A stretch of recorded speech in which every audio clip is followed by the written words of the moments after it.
fonds souverain de la République démocratique du Congo. Ces fonds, depuis plusieurs années, fait défaut à la RDC, alors que c'est un levier économique, un levier important pour le développement économique du pays. De quoi s'agit-il exactement? Regardez ceci. La République démocratique du Congo, nation riche minière colossale, nourrit depuis longtemps le rêve de transformer ses ressources éphémères en un héritage durable pour ses générations futures. Au cœur de cette ambition se trouve le Fonds souverain de la RDC, un mécanisme financier censé pérenniser la manne de matières premières et injecter des capitaux dans le développement national. Mais entre sa conception et sa pleine opérationnalisation, le chemin est long et parsemé d'obstacles. Un fonds souverain est un outil financier détenu par un État généralement alimenté par les revenus issus de l'exploitation des ressources naturelles pour la République démocratique du Congo, principalement le minerai. Son objectif principal est de mettre de côté une partie de recettes générées par ces ressources non renouvelables afin de, en agissant comme un amortisseur face aux fluctuations de prix de matières premières, il permet d'éviter des cycles de boom et de bust qui caractérisent souvent les économies dépendantes des exportations minières. Le fonds peut investir dans les actifs variés à l'échelle mondiale, actions, obligations immobilières, générant ainsi des rendements qui réduisent la dépendance du pays au seul revenu minier. Une partie des ressources peut être allouée à des projets d'infrastructures essentielles tels que les routes, les écoles, les hôpitaux, à la diversification économique ou au soutien de secteurs stratégiques bénéficiant directement à la population. Il s'agit d'une épargne intergénérationnelle garantissant que les futures générations bénéficieront de richesses actuelles, même après l'épuisement de ressources. Le président Félix-Antoine Tshisekedi a d'ailleurs souligné que ces fonds devaient être un levier pour l'indépendance économique et l'héritage des générations futures. Alors, Igor Biwaka, le fonds minier, le fonds souverain de la République démocratique du Congo, un fonds qui a été mis en place sur le modèle de FOMINE notamment, mais avec un objectif beaucoup plus large. Comment, selon d'ailleurs les dires du président de la République, c'est un levier important pour l'indépendance économique de la RDC, mais aussi pour, on va dire, une protection en quelque sorte des générations futures. Comment ce fonds peut-il jouer vraiment son rôle et pourquoi il est indispensable qu'il soit mis en place? Alors, Patrick Mbala, comme vous l'avez dit ici tantôt, il faut rappeler le fait que le président de la République l'a réitéré lors de la 46e réunion du Conseil des ministres, où il a instruit en fait, le gouvernement de mettre en place ces fonds souverains que nous devons comprendre ici comme étant un fonds d'investissement détenu par un État, et la République démocratique du Congo, justement, a manqué. Plusieurs États du monde ont évidemment le fonds souverain, à l'instar au fait du Norvège, qui d'ailleurs on considère comme étant avoir un fonds souverain en fait, avec des parts le plus significatives dans le monde in extenso, puisque le part des fonds souverains de ces pays-là couvre au moins 9000 entreprises à travers le monde. Et c'est très bénéfique, c'est très important pour l'économie du pays. Et le président de la République, évidemment, a martelé sur le fait que le gouvernement devrait s'activer pour la mise en place de ces fonds, qui sera d'abord alimenté par le fonds minier, excusez-moi, le fonds mine, mais également par d'autres structures publiques, d'autres structures de l'État pourvoyeuses des ressources publiques. Et pour quelle finalité? C'est la plus grande question. C'est la plus grande question. Quelle finalité? Déjà, ces fonds, en tout cas, viendront d'abord premièrement pour investir une part des revenus miniers sur le marché international afin d'en accroître la valeur. Ça veut dire quoi? Ça veut dire que aujourd'hui, on se demande, on a des revenus miniers, mais qu'est-ce qu'on en fait? Tout à fait. Certains revenus miniers que nous avons, ça ne permet pas en fait au pays de se développer. Alors avec la mise en place de ces fonds-là, on pourra mettre ces revenus-là sur le marché international comme on le voit. Comme je prends l'exemple des pays de l'Afrique de l'Ouest qui, comme le Togo, le Bénin, qui à chaque bout de champ, ils mettent en fait leurs fonds sur le marché régional, UMOA, etc.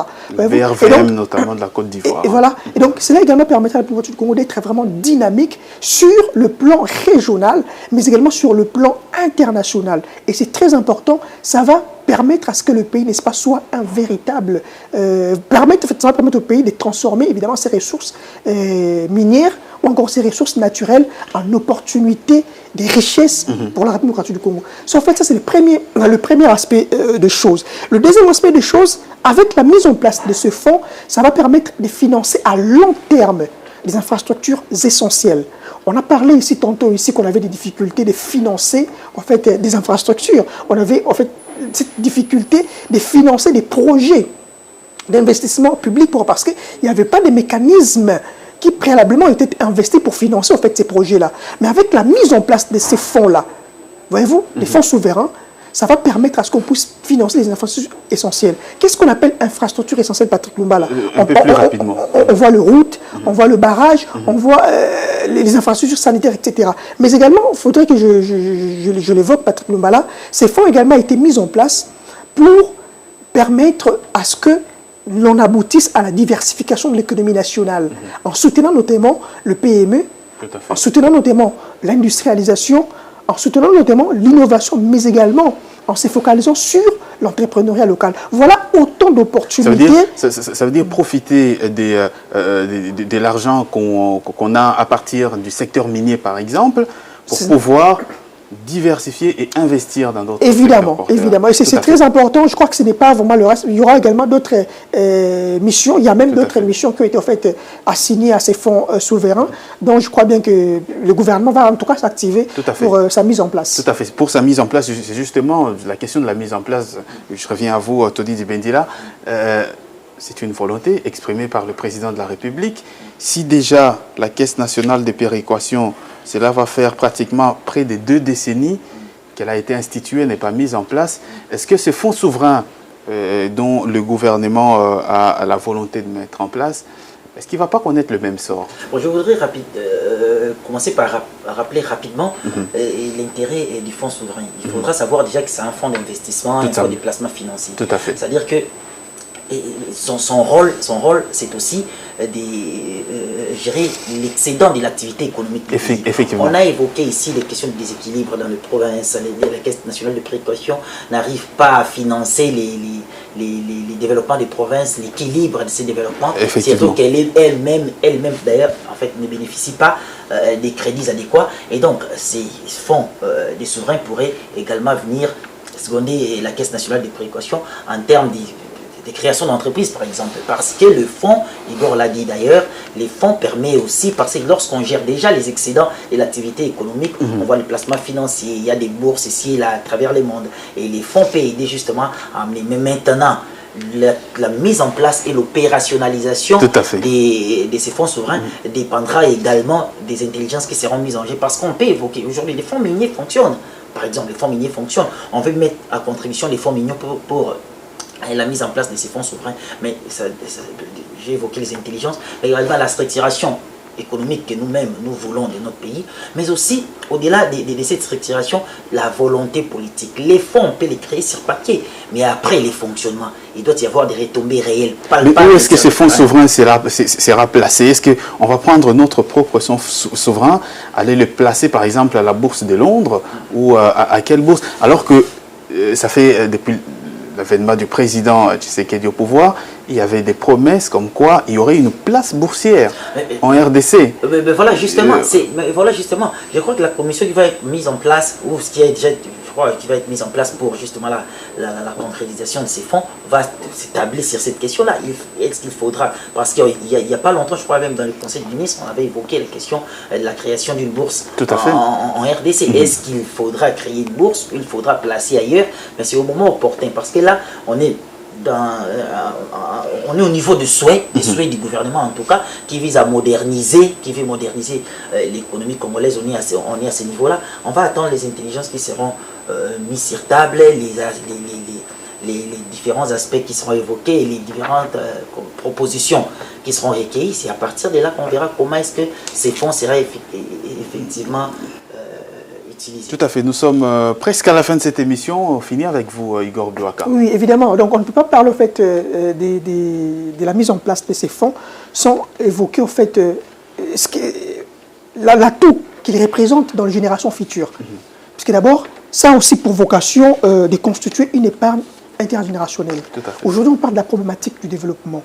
Avec la mise en place de ces fonds, donc il y aura des parts, comme une épargne nationale que l'on réserve également pour les générations futures. Donc ça va aussi agir comme, en quelque sorte, comme le fonds mine, le fait pour le secteur minier. Voyez-vous, comme le secteur minier. Mais là, maintenant, ça aura une vocation beaucoup plus large. Au-delà de ça aussi, il faut évoquer le fait que la mise en place de ces fonds viendra également résoudre le problème de la volatilité au fait, du prix des minerais sur le marché international.